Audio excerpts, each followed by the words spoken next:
Welcome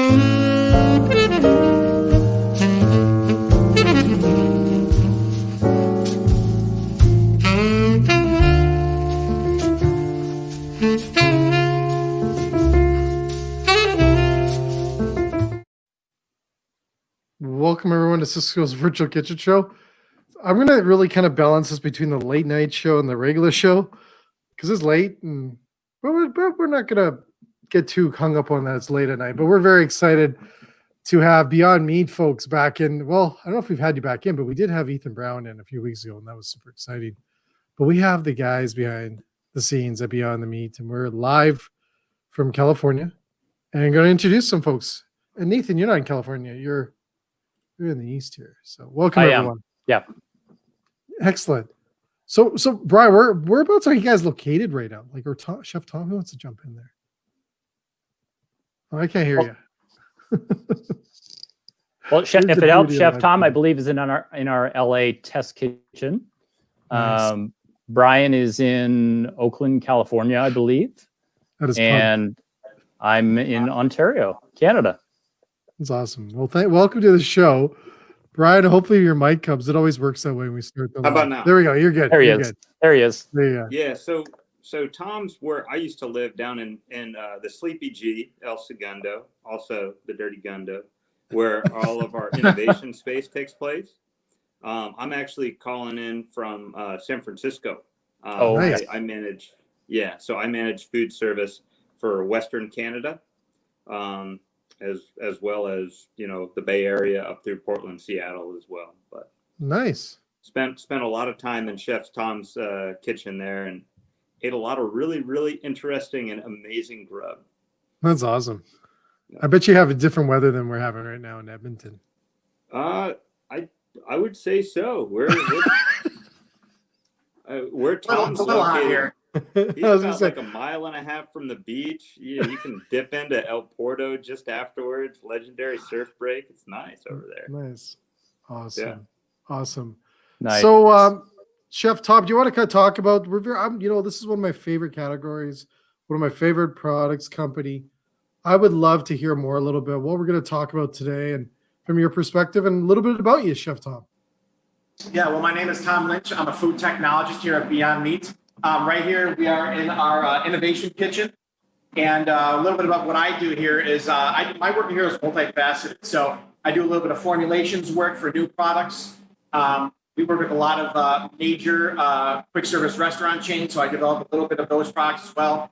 And I guess on the other half, I'm doing culinary work. So things like this, things like developing recipes and everything. So my background is both in food science and culinary. I have degrees in food science, University of Illinois at Urbana-Champaign, and I have a degree in culinary arts. I'm originally from Chicago.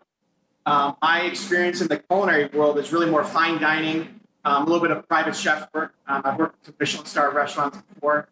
And then I recently moved out here early last year to sunny Los Angeles, Chicago. And it's been great so far working at Beyond Meat. It's never a dull moment. With very quickly growing industry and an extremely fast growing company. So it's been exciting to kind of keep up with that. And I'm excited about the things I'm going to show you today, what we're going to cook. Today, the recipe that I'm going to show everybody is officially it's titled Beyond Beef and Sausage Chili Mac with roasted Fresno chilies and cheese curds. So look here, usually in the United States, we serve chili. We garnish it with cheddar cheese, but I figured since we're broadcasting to our neighbors up north, I'd give you guys a nod and do some cheese curds. And so thing I like about this recipe is that twofold. One, it uses two of our products, Beyond Beef, which see here, get on store shelves, and also Beyond Sausage, specifically the spicy Italian variety. The second reason I like this recipe is that it's extremely versatile. Everybody has their own idea of what their ideal chili should be. Whether or not it's spicier, milder, thinner or thicker, beans or no beans, if you want to put other vegetables in there like potatoes or whatever. So it's extremely versatile. And all the chefs that are watching this right now, you can customize this however you want. to serve whatever application you're doing. So if you want to serve chili on a burger or do it on like a Cincinnati style where it's kind of a lighter chili, like a ragu or pasta, you can do it that way as well. So it's extremely customizable, and I think everybody who makes it will really enjoy it. Very cool. I'm excited. Yeah, definitely. That's awesome. Yeah, you want me to jump into kind of the introduction of all the ingredients we're going to be using today? Absolutely, but I'm just going to send out because we're getting on some people to come on the show.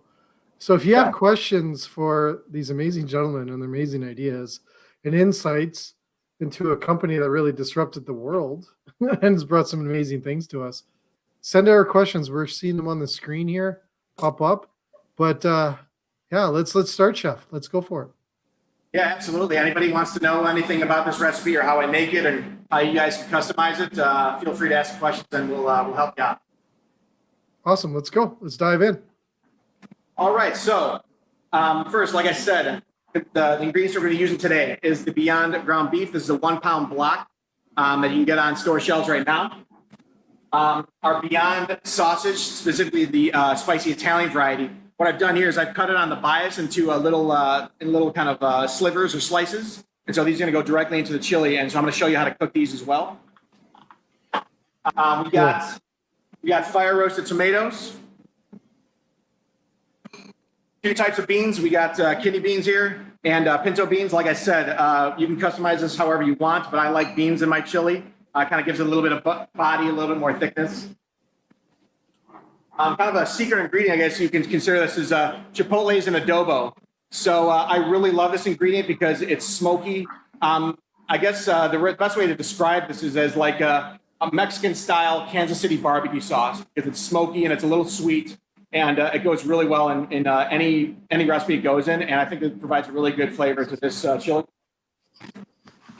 We have some Fresno chili. So this is the fresh Fresno chili here. Kind of really beautiful here in Southern LA. We also have, but we're going to be using today is the roasted variety. So I roasted this. And so for this recipe, we peel the skin off and then do it a little small dice. Nice. We have yellow onion. You can use any kind of onion you want for this. Maybe not red onion, but yellow onion, white onion, Vidalia onion. I just use the regular yellow onion there. See that there? We have green onions, scallions to garnish. Nice. Got a little bit more Fresno chili slices to garnish if you like it spicier. Minced garlic. So just a little bit of minced garlic. And then our kind of our spice blend. So I've sent the recipe over to you guys at Sysco about the spices that I've used in this spice blend. But you guys, like I said, you can add anything you want into it. We're gonna have more cumin, less cumin, more chili powder, less chili powder. It's really up to you guys. Nice. And then of course our pasta. So this is just a regular elbow macaroni. This one is, I guess you consider rigate. So it's got like kind of little the lines on them to kind of help hold the sauce better. So here I'll show you. So it's got a kind of a rough surface, so it can kind of help hold on to more of the sauce. Nice.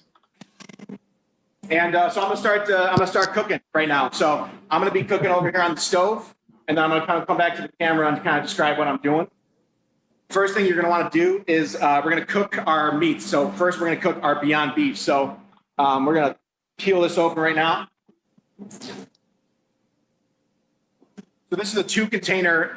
So I'm gonna be cooking on a nonstick skillet and then transferring everything to the large pot. I like it this way just because it's a little bit cleaner. But you can definitely do this in the single pot if you want.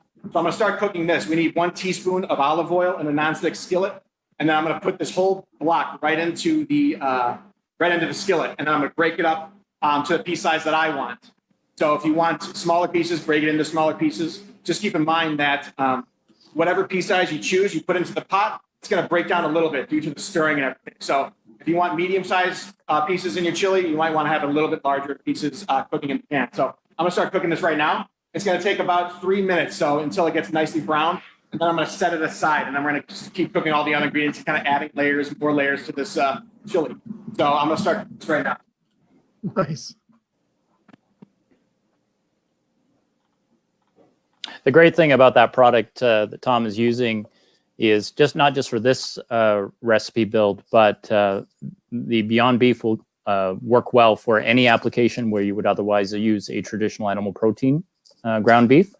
Mhm. And the possibilities from a culinary standpoint are absolutely endless from an interpretation standpoint. Nice. Indeed. Nice. Yep. And, Product Go ahead, product Brian. will- Sorry. No, go ahead. No, go ahead. I'm gonna cook this on medium-high heat, and I'm gonna start breaking it up in the pan, just like you would regular beef. Yeah, just kind of smash it as it goes. The fat's gonna start to render out, and it's gonna provide kind of pretty much its own fat. So you only need a very small amount of oil to get this going. I think that's one of the great things about our beef is that it doesn't require too much oil to go into it. And when Tom is alluding to that, when you see those bricks in the stores or when you break open your cases, the little white flecks in there are nodules of cocoa butter, and they mimic the sort of marbling in the fat that's also encapsulated in your traditional ground beef. Nice. Now, why coconut? I've seen coconut a lot in plant-based recipes. Why coconut bread? Twofold. Number one, I mean, it's in vogue. It's trendy. It's hot, right? We're supposed to be the hot young company. Don't we know better? No. It's from a functional perspective, it's a high heat oil. A lot of people would always ask me when I demo in store, why don't you use olive oil? You try putting olive oil through 500 degrees plus, our extrusion process, that's not going to hold up.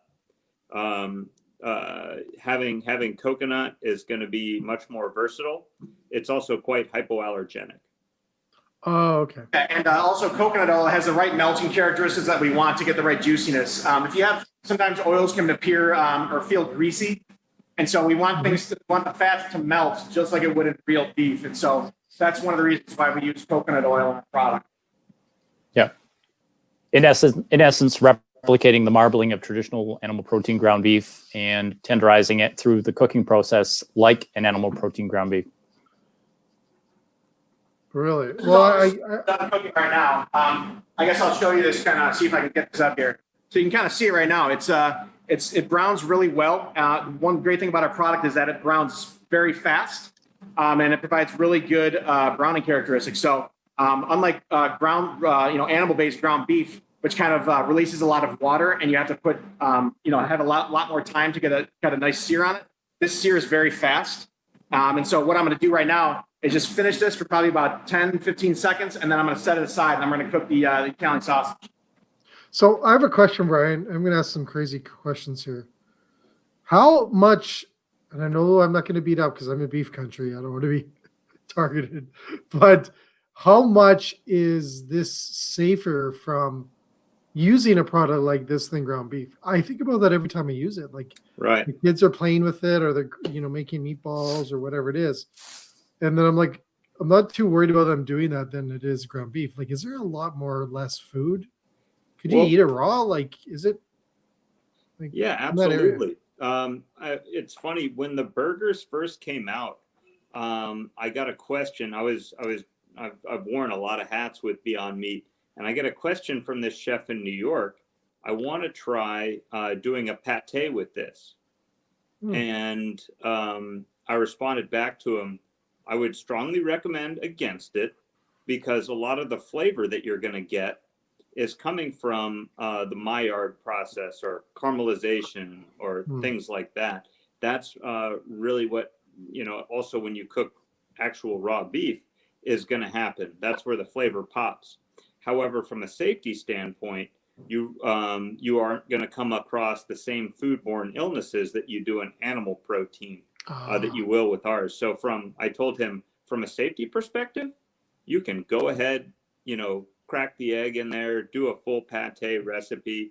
The only thing that is going to be wrong with it is that I don't know if the flavor profile is going to come out at exactly how you like. Yeah. He was kind enough to respond back and said it turned out fantastic. So I don't know how acclaimed of a chef he was. I don't know how many taste buds were active on his tongue. But again, from a safety perspective, have at it. If that's the last thing in the fridge and you are really that hungry, you're not going to get sick. Yeah.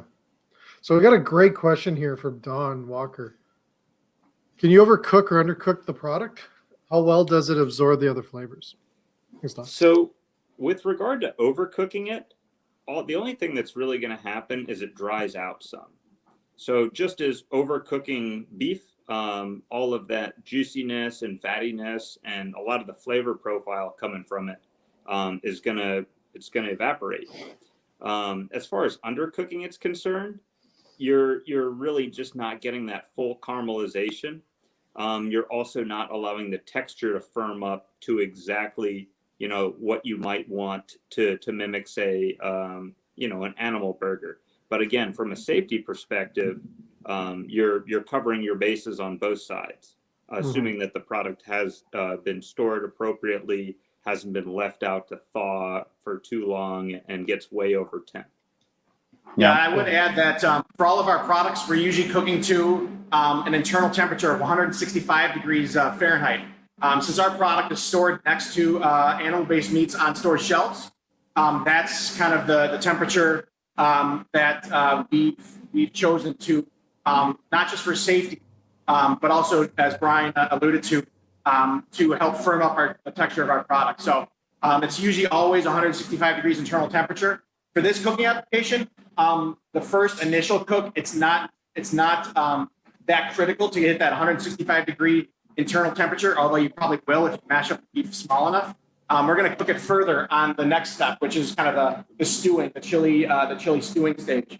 I will add too that our product does very well in a moist cooking method. So in a stew, in like a soup, or in this case, like a really thick kind of sauce. It handles up very well. It absorbs the flavors really well, and it stays tender and juicy for even extended cooking times. So extended or holding times actually. So that's kind of one of the benefits of using our product as well. Is that kind of hold it for a long period of time, or stew it for a long period of time, and it'll still have its integrity. Really cool. Yeah. So what I'm going to do right now, I cooked the beef. I finished it, and I set it to the side over here. And now I'm going to cook our sausage. So what I'm going to do is set a pan over high heat and then cook these sausages literally for about a minute per side. And just put them on there and then flip them over. They brown very fast. So this stuff is really more for browning and not really for getting that internal temperature. So we're going to brown these right now, and I'll be back in about a minute or two. Cool. So, Brian, I have heard a lot of amazing feedback on the sausage product. Why is it so, like, it is, like, not saying the other products are, going to be careful here, but I do hear all the time, I can't believe the sausage. Is there anything you guys doing to that special, or is it just because sausages are typically made from stuff and spices? Did I say that right? I mean, hey, if our goal is to mimic animal meat in every regard, I think we got to be ironclad with regard to handling that type of criticism, right? Yeah. No, I think with regard to sausage or any of our products, one thing that it becomes easy to hang our hat on is the transparency element. Mm-hmm. So when you look at the back of our ingredient list, you know exactly what's in the stuff, as opposed to your traditional, your sausage, where you don't know what part of the animal that thing's coming from. You don't know what the animal is eating, what type of diet it might have had on the pharmaceutical side. And it just, it opens up a number of questions. I don't carry any sort of ego or ethics about it, but there's at least that element of transparency and sort of security that you can get with our stuff. And also just from, a hypoallergenic point of view, food intolerance is becoming a much bigger issue. And by understanding, every single thing that goes into our step-by-step process, folks that are in severe danger of having a bad reaction, they don't have to, assuming we tick all the boxes, they don't have to worry about that. That's very cool. Very cool. Now, I do want to talk about health benefits because there's a lot of benefits going to plant-based diets. And I'm sure you guys you've heard everything about it. But what's your take on the health benefits of your product? I'm a very unhealthy individual You look horrible. You look what horrible, behind me by the way. indicates, so I'll let Nathan field that one. Yeah. Yeah, from a nutritional standpoint and health benefit standpoint, our product actually checks a lot of boxes, whether it be cholesterol free, sustainable, free of dairy products, free of soy products. It's non-GMO. It's soy free, as I mentioned. It's kosher halal, high in protein, and lower in sodium as well. So from a nutritional standpoint and ingredient stack standpoint, it's replicant of nutritional animal protein, but far superior in nutritionals and quite honestly, better for you. That's really cool. Well, I'll show you here. These are the rounds. I just finished cooking them. You can kind of see it here. You can get a nice little sear on that.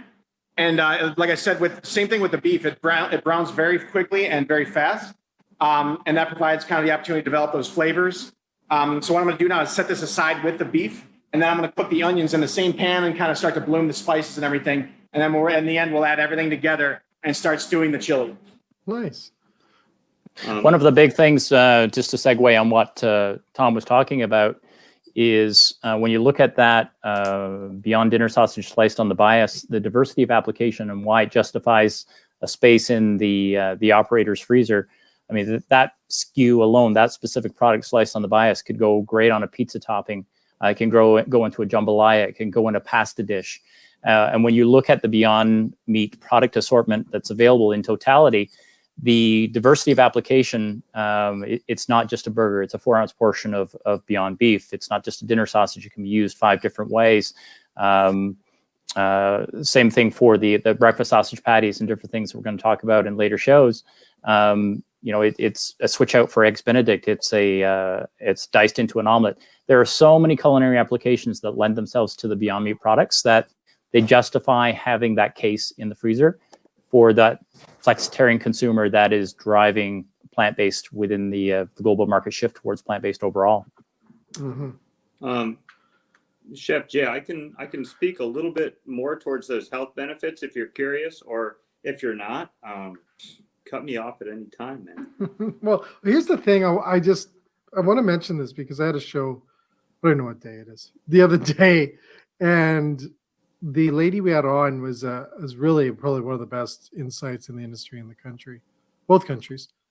And there was what they've seen on menus lately that are really influencing people's choices is adding a benefit to the health in the menu description.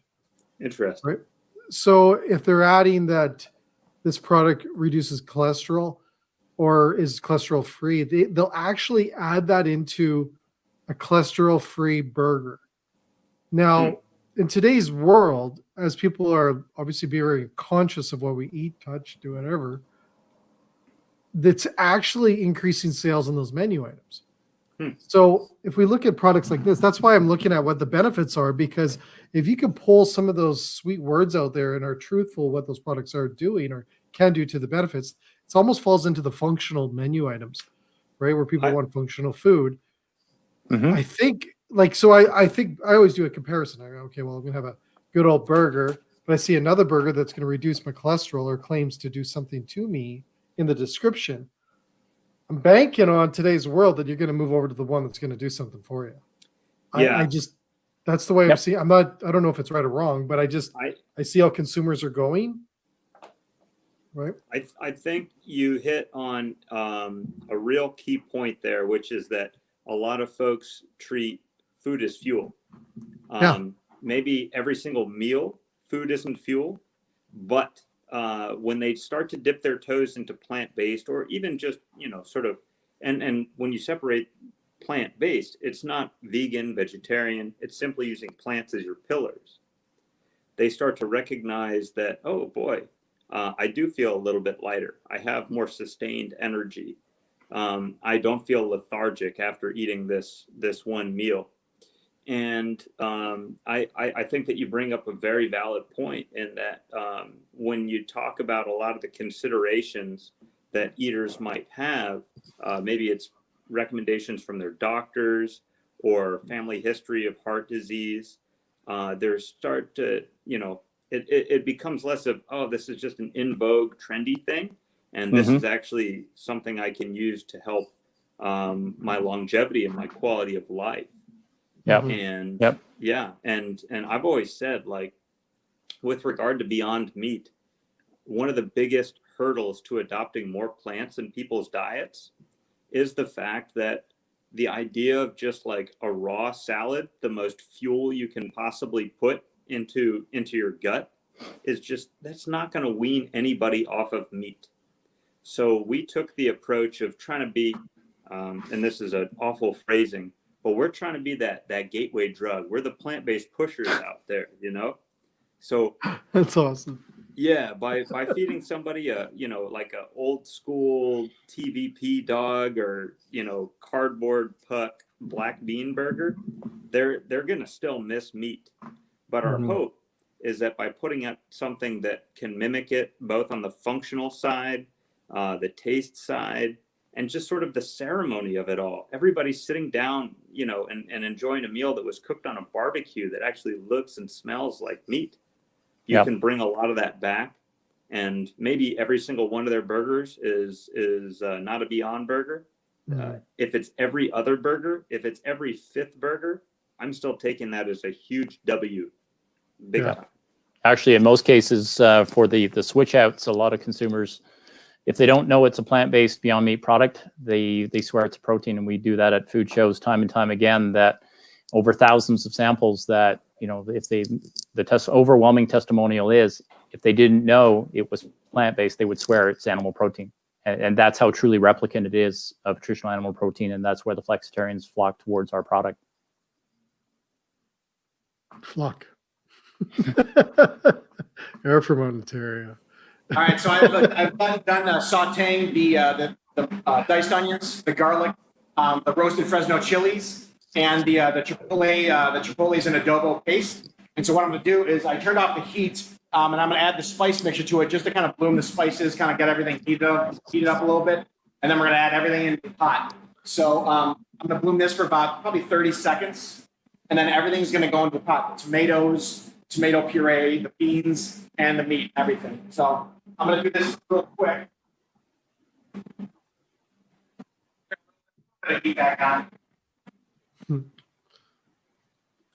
I love the fact of what this does to the psyche of the consumer. That's what I find just fascinating. That when you came out, you hit, especially in Canada, you hit a burger shack, a legendary burger shack across Canada. And I was there day one because I'm trying this. I bought my whole family a burger. And we came back, and then because after that, I went and created my own burger with a company. It was called the Flex Burger. And we would have took you out. But I was telling Ethan, I said before we did the show, I said, I even had Converse shoes with my burger on it. So he's like, your grace and benevolence is appreciated, Jay, because I really like my job. That would have been real miserable. Very generous. It was a great product, and it was just maybe a little ahead of the curve. But we didn't do it. Ethan did. He what he mentioned about not going to retail, and then he went to food service and back to retail. We should have went to retail, but we just didn't have the channels of it. But yeah, we had T-shirts. We were having fun with it. We were having a blast. And then I had shoes made up and everything. And there might be a listener on here that will laugh at me too. Flex Burger but the Flex Burger was huge. Flexing on them. It was awesome. It was for those flexitarians. So our product was half beef, half plant-based. Sure. Right. But there's another. Oh yes. I mentioned who? Yeah, I saw that product. Exactly. We won't talk about that one. Yeah, I would have took you guys out. You guys were like, "Who's that Beyond company?" Right? So I would have took you out. Jay, when I first joined up with the company, Ethan was I fell into it hook, line, and sinker from a pragmatic level. Okay. I grew up, camping and hiking, and I'm pretty connected with the planet. And he says you take a fraction of the water, a fraction of the food that chicken's going to eat. That was the only product we had at that point was chicken strips. And he said we turn it, in a fraction of the time, we turn it into the same protein equivalent, calorie equivalent. And I just go from a resource perspective. That's that's how we're going to need to look at food in the future when resources are much more scarce and people are much more plentiful. So the sort of attitude of just like sheer better utilization of resources, if we're just cutting our stuff with actual meat, I mean, that's less meat being produced. I know, but Jay, I'm about flexing. But that's a great point. Okay, can I just, because I want to dive into that just for a second here, because you just made me think about a whole new thing here. They can mix your product with beef, right? There's no reason why. Okay, so here's my theory, because we're gonna talk about this for a minute. We're gonna get serious, because my Flex Burger, the idea is gonna come back. Oh boy. Here we go. It's a new brand for you guys. You can have Let's it. Do it. You could literally take your burger, put your burger in it, and it could reduce the cost, but it could emphasize the health benefits. So you would be able to, because I believe, well, it may not reduce the cost that much. Maybe it will, but I do believe it attract more people. If you said, as you convert them over to just eating plant-based, this is like their gateway into the gateway of turning them over, right? And say this product's 50% Beyond Meat, 50% beef. Well, to take that a step further, Jay, I mean, just to segue on what Brian was saying, our product it's 99%, uses 99% less water, 93% less land, contributes 90% fewer greenhouse gas emissions, and takes 46% less energy to produce. When you put that all together, that's a tremendous impact to the environment. And that's not even encompassing the nutritionals, which speaks to, the 4 pillars of Beyond Meat and our 4 horsemen that we like to call them.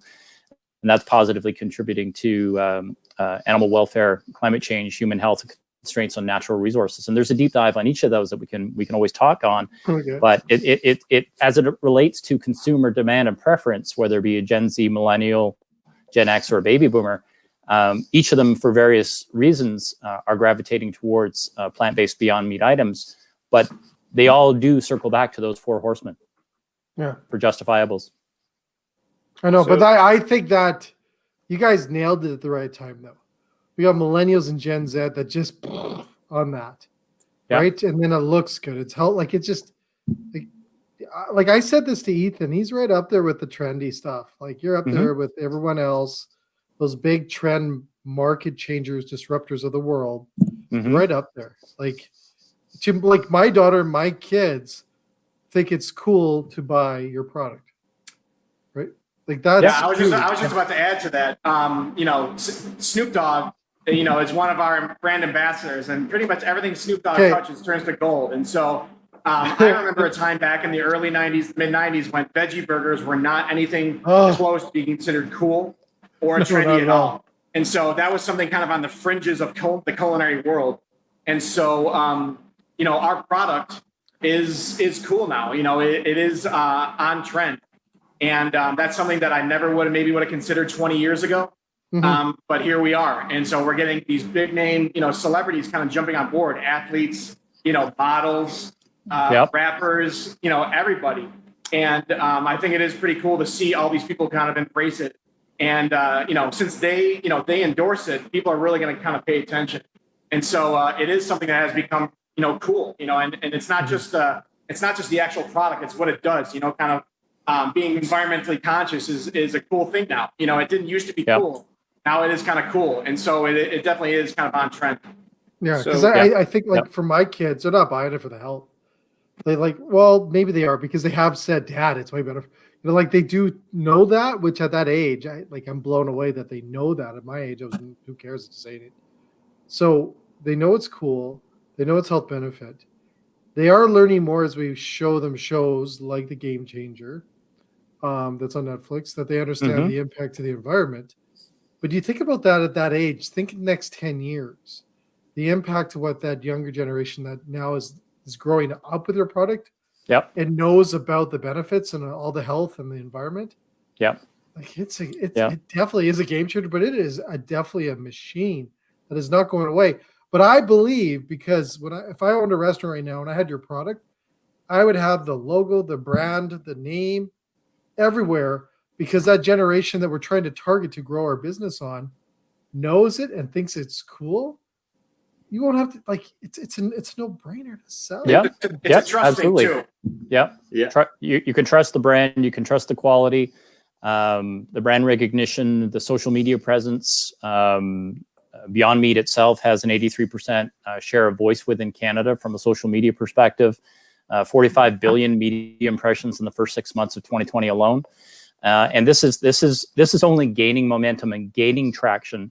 An interesting analytic we've got is 35% of Gen Z and 33% of millennials plan to be completely meat-free by 2021. So that's only a quarter away, and that's increasing and gaining momentum as we move forward. And the real-time access to information that the younger generations have now, they can see where their food comes from, and they can appreciate, again, for those four primary pillars, those different reasons that resonate with them more closely, why they're gravitating towards more plant-based inclusions in their diet. And that again, I'm one of them. I'm a flexitarian on my way towards greater amount of plant-based inclusions in my diet. And I used to eat meat. I used to eat steak, and your perspective changes and your understanding changes.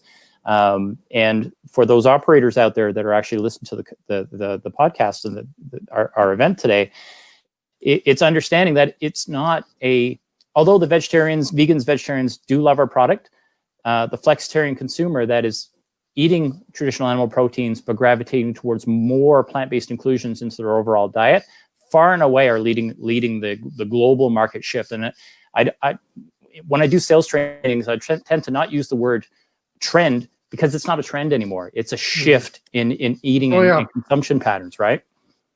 Yeah, I remember saying that when I've done. Yeah, like I said it. I remember people when it came in and people would say, "Oh, it's a trend," and said, "No, it's not." When you hit on all the notes, like you said, the four pillars and those areas where it's about the environment. I think it's cool, environment, health, right? Like there's a lot of things that are hitting on those notes that is not a trend. I find trends usually around economic factors, right? Like I always refer to pulled pork. Well, where did pulled pork come from again? Came out in 2008, 2007. There's pulled pork on everything, right? So usually it's affected by economic areas. I find trends will come in because when we try to make it a trend to save money, I don't know. But it is something that I believe you guys are beyond a trend now.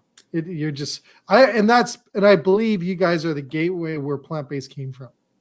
I really believe you guys pulled it through. I always believe it's like Ethan's one of the founders that changed our diets in what he did. And I truly believe it because my department, we meet with about 6,000 independent restaurants a year. And it was a topic about a year when you guys first came out. We would have it as probably one item we talk about in a month in one of our locations. Well, before COVID, we were talking about in every session, right? And that was unreal. Like every session we had to look at finding your products, finding recipes, everything around plant-based diets.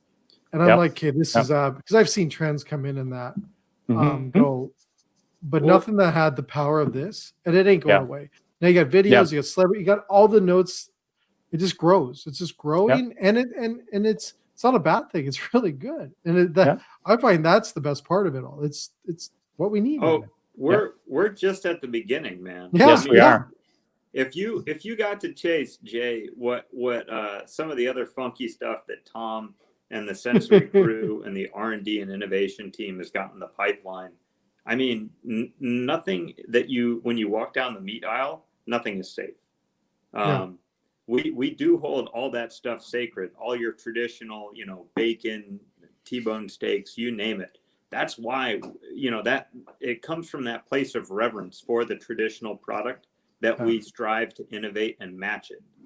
Yeah. Ethan, as you probably figured out in that podcast, is just absolutely relentless. I mean, he is a competitor to the core, and he is never going to be satisfied. He'll take a bite of our latest burger and find 20 different notes that he is not cool with. So it's it's relentless innovation. Yeah, and to build upon that, that's probably why he relates to a lot of athletes too. Is that competitive spirit, and athletes relate to him.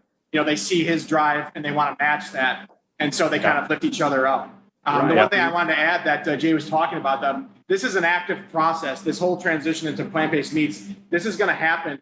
If Beyond Meat vanished tomorrow, this is still going to happen, and so we might as well be on board.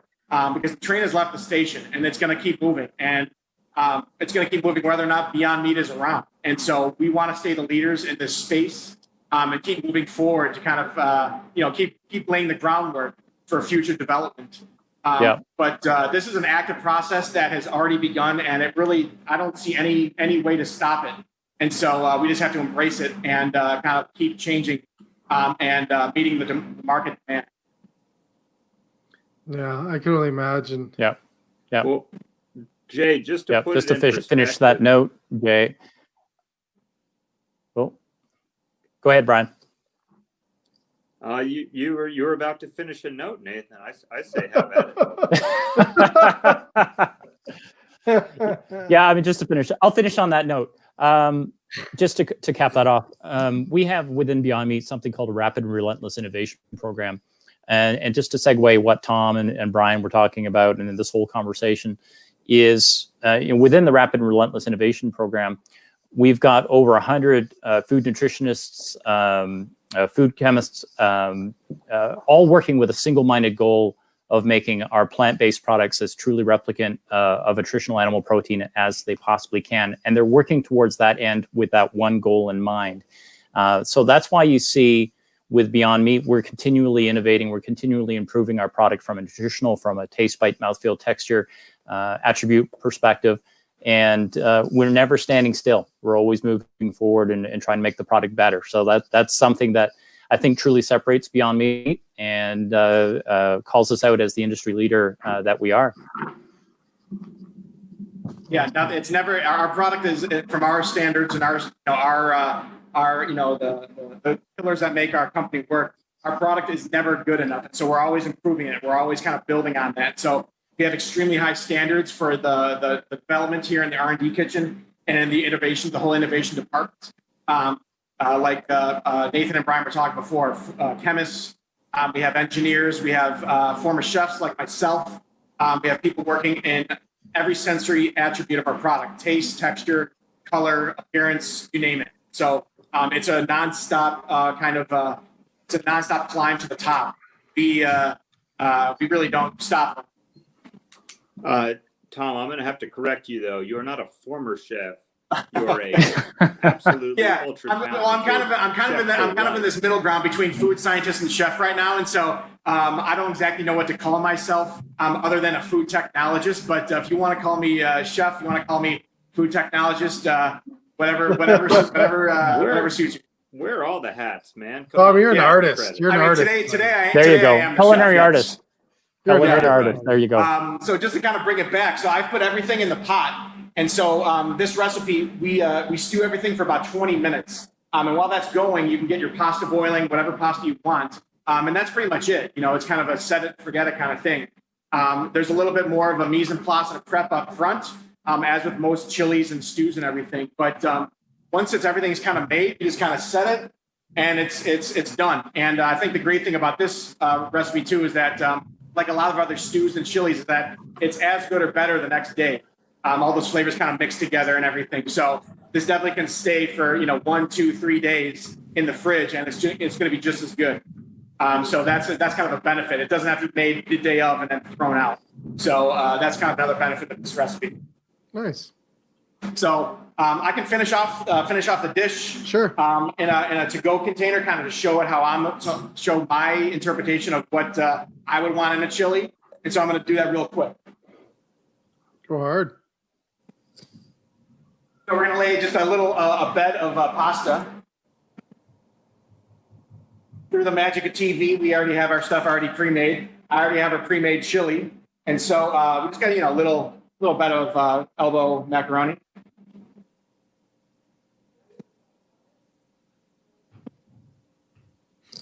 Now the chili out of the fancy copper pots. So if you can see this right now, you'd see that it looks identical to a real chili. I mean, it really does look identical. And the sausage slices, they're still intact. So that's a good thing. It doesn't just dissolve, and make this kind of like a soupy mixture. All the meat and all the pieces in there, they're still intact, and you're still going to get that texture when you bite into it. That's really cool. So just add a little dollop of chili on top. I like that. That's good.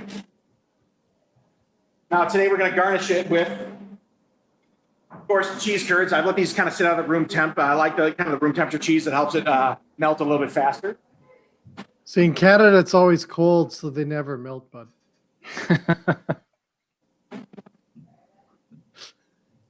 just so you know. So, I'll note that for next time. Down in LA. Yeah. Put them in the freezer next time. one thing that's hugely relevant for I guess the purpose of this show, to go items. Mhm. My background is actually not in food sales within Beyond Meat, but more so sampling, activation, just grassroots stuff. Oh, okay. And I've done a number of events where I'll just have the hot pot out for way too much time, standing in front of that sucker for like 6 or 7 hours. And regardless of whether the beef is ground in that chili, or I've actually done a Thai style coconut curry with ginger meatballs. And that's the other cool thing about this bulk beef is that you don't even need to introduce a binder for you to get like a good bake. You can keep it gluten-free. But the point being, with relating it back to holding temps or reheating, reanimating, the more time that beef is suspended in the gravy, in the chili, or a curry, it will just soak up more of the flavor. All right, so here we go. We got the final dish here. Man, I'm gonna do a real close-up shot here. So here we go. We got our Beyond beef and sausage chili mac with roasted Fresno chilies and cheese curds. So that's what it looks like. I think it looks really good, really up close like that. There you go. Give you viewers kind of a better idea. And That's awesome, Tom. So yeah, it's perfect for to-go takeout. And I love this recipe. So I hope everyone else enjoys it too. I'm just sorry I'm not there to try it. If you're ever here, I will personally make you a batch. Oh, I'll hold you to that one. All right, here we got our Beyond Meat sticker on there, so I think that's a pretty good to-go container. Beautiful. Yeah, if anybody has any questions about the recipe or about the products we used, feel free to ask, and we'll be more than happy to answer.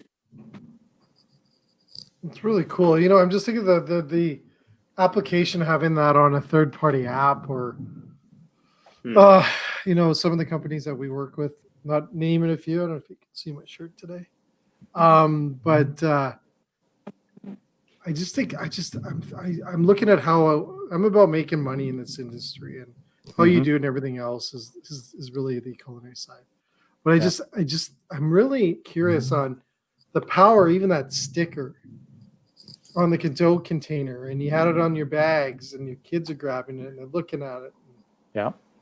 There's a lot of psyche here happening on the people when they get that product, how they just makes them feel better.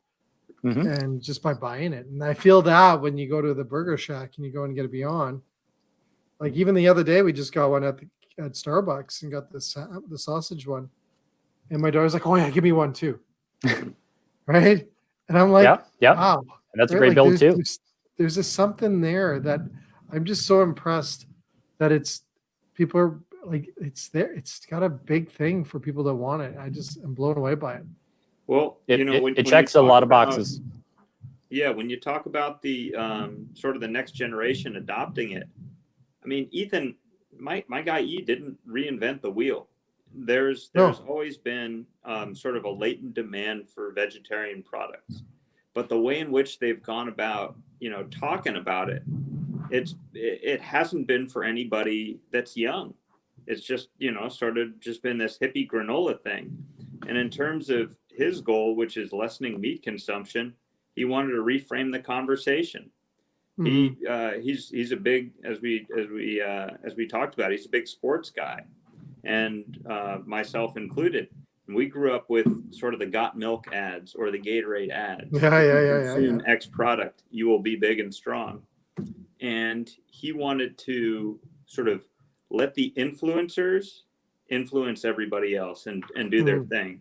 So, by taking an athlete or by taking a trendsetter and just letting them experiment with the product, self-experiment, come by, see where the sausage is made, Chef Jay. Try a burger, see how you feel afterwards, try and incorporate more, self-experiment, and go from there.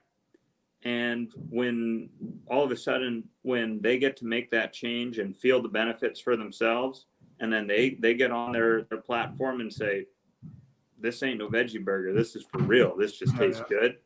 Well, that's why you have, your kids running up to you talking about why this is here to stay and why this is cool, why this is trendy. Yep. Yeah, and I think that people no longer have to feel maybe embarrassed about ordering a plant-based burger from a restaurant. I think that's a huge hurdle that Ethan somehow overcame, and I don't know how he did it, but he made it so that people are no longer kind of reluctant to order off or order kind of a meat-free item or a plant-based item. And so it's no longer kind of something that people hide from. It's something that people kind of wear openly out front, and it's a huge move that's happening. Well, it's a statement they're saying, right? We're in your brand and everything, and very proud of it. And I agree with you. I remember the days of the the vegan burger, right? Yeah. And you were a little bit, the vegan burger. And your buddies would bug you. Right?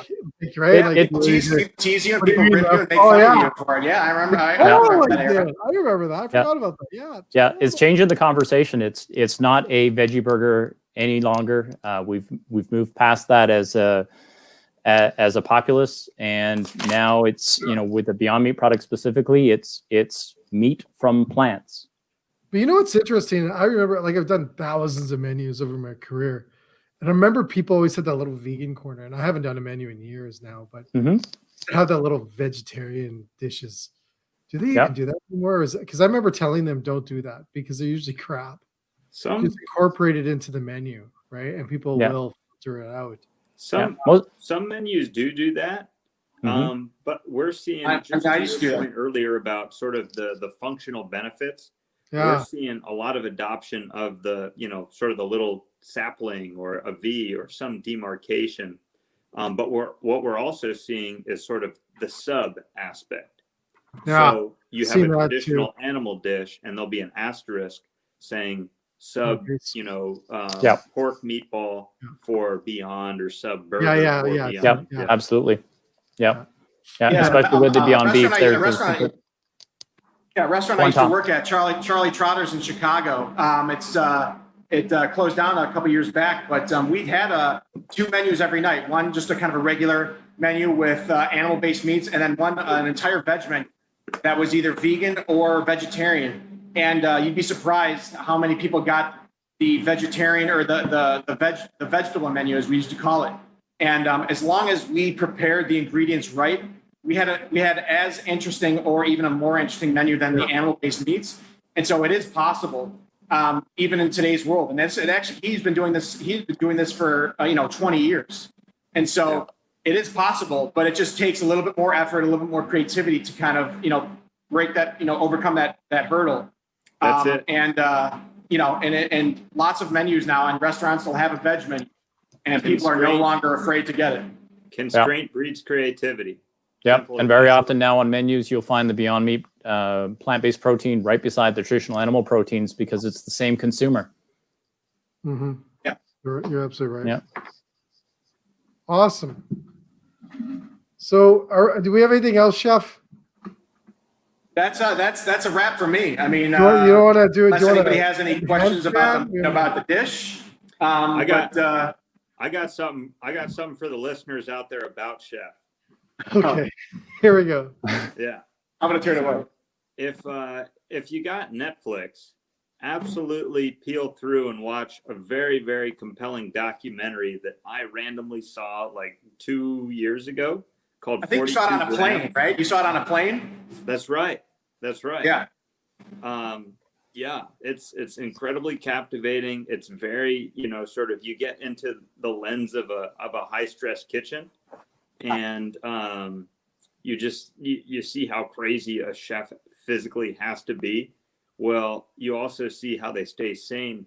And spoiler alert, our guy Tom over there is sort of the white knight that comes to the rescue for this poor chef who's losing his friggin' mind. So, yes. Hey, I was losing my mind too. Tom wins Best Supporting Actor in a Documentary. Yeah, 42 grams. It's definitely on Amazon Prime. It used to be on Netflix. I'm pretty sure it still is, but sometimes there's a rotation. But definitely check it out on Amazon Prime. It's definitely on there right now. So it was both fun and stressful and exciting and crazy at the same time. So that was a great experience. Completely unrelated loud plug for my guy. Thank you. It's okay. It's all good. Take a bow. Well, I love you guys. I love your company. You guys are awesome. Well done. At Sysco, we love the partnership we have with you too. It is huge, and we really appreciate you guys do and all the help you do provide our customers with and our company, and we love it. We love you back. We appreciate it also, Jay. Happy to be here. Appreciate the invite, and anytime you need us back, we'll be here. Oh, we're gonna have you back. Yeah, thank you. Celebrity Tom. Oh right? God. I'll get Bo to fly over. Yeah. Right? There you go. Oh no. There you go. No. Here's the challenge, because I guarantee it, Arnold's not far from you, and I guarantee it, Ethan knows Arnold. I know So Arnold's been by the test kitchen, man. See, that's the stuff I want. The governor gets down. He's with it. So it was Bo Jackson in my life and Arnold. Those were my two when I grew up. Those are my boys. We got Mike Tyson around the block too. We do. Can bring it all back to the 90s. Oh, dude, it'll be huge next show. Anyways, thanks, guys. It's always a blast, and I just love what you do and keep doing it. And for everyone else, we're back. This is our last show this week. We're back next Tuesday. We got 6 shows next week as well with a lot of companies. They're going to bring great ideas like we saw tonight. And we got some great podcasts coming out as well this week. And let's get out and for the Ontario and Toronto region, we're thinking of you. We want you guys to take out food and help our restaurants grow out there and keep going. And for Restaurant Canada, go out and eat if you can. Take out, get some Beyond Meat product like that. And I got to get some swag from you guys soon too. Anyways, we'll fix you up. You got it. No doubt. Take care, everyone. Have a great night. All right. And stay well. Bye-bye. Thank you.